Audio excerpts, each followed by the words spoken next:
This is James the Movie Man, and National Geographic Entertainment presents an association with Wildlife Films, The Last Lions, is narrated by Academy Award winner Jeremy Irons. Jeremy Irons, what drew you to work on this movie? Well, it was the privilege, really, of being able to see some extraordinary wildlife photography. This is not a documentary. This is a drama about wildlife. The filmmakers have allowed the lions to get used to them enough so they can get right in there and film the most heartrending story about a lioness who's trying to protect her cubs.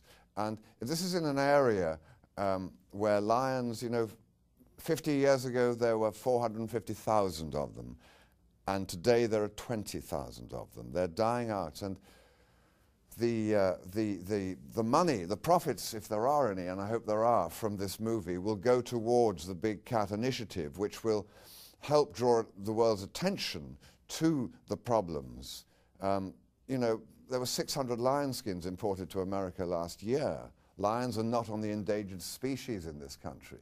The poison which is used to kill them is made in America. Illegal here, but it's not illegal to export it to Africa.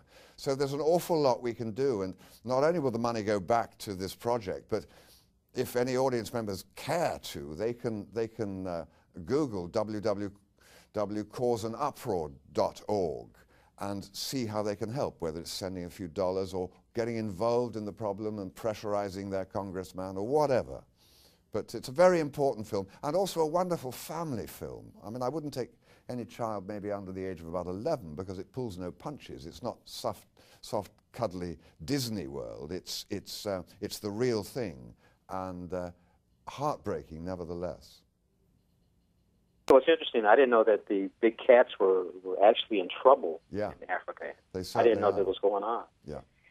Now, have you been to Africa and where the lions live and seen some of this? I have. I've been not to this particular part. This is Botswana, the Okavango Delta, but I've been to the Kruger National Game Reserve in South Africa, and I wasn't lucky enough to see lions because there aren't any there, but I saw others, elephants and giraffes and whatever. And it's extraordinary.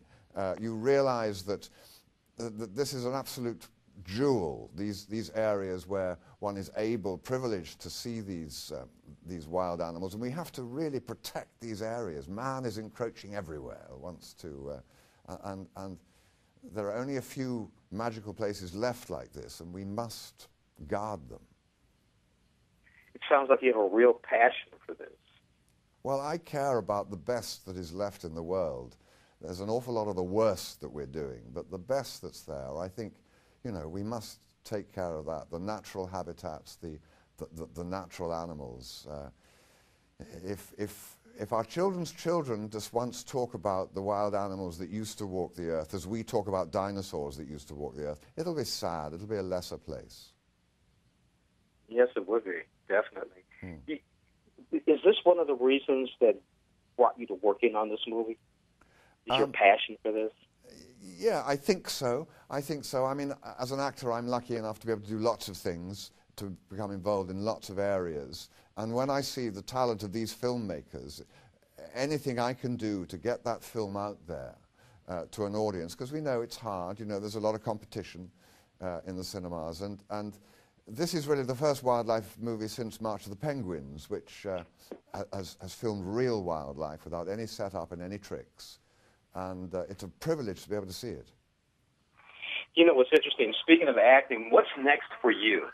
I've got a Showtime series called The Borgias, which is coming out in April, about a medieval family, what was described as the first mafia family. I play Pope Alexander VI. I haven't played a pope before, but it's an extraordinary piece, and directed and written by Neil Jordan, the great Irish writer and director. So that's next on the list for me. Again, let's get back to the lions. What's the website that we can go to for more information? And when will this film be released? I think you're getting it within the next week or so, next couple of weeks. It's www.causeanuproar.org. You'll find everything there. You definitely have caused an uproar. You've actually raised some questions for me that I didn't know about. And hopefully my viewers feel the same way. We're definitely going to visit the website. Good. This is James the Movie Man, and I've been lucky enough to talk with Academy Award winner Jeremy Irons about the Big Cats Initiative, and I think we all should get involved. Thank you again, Mr. Jeremy Irons. It's a pleasure.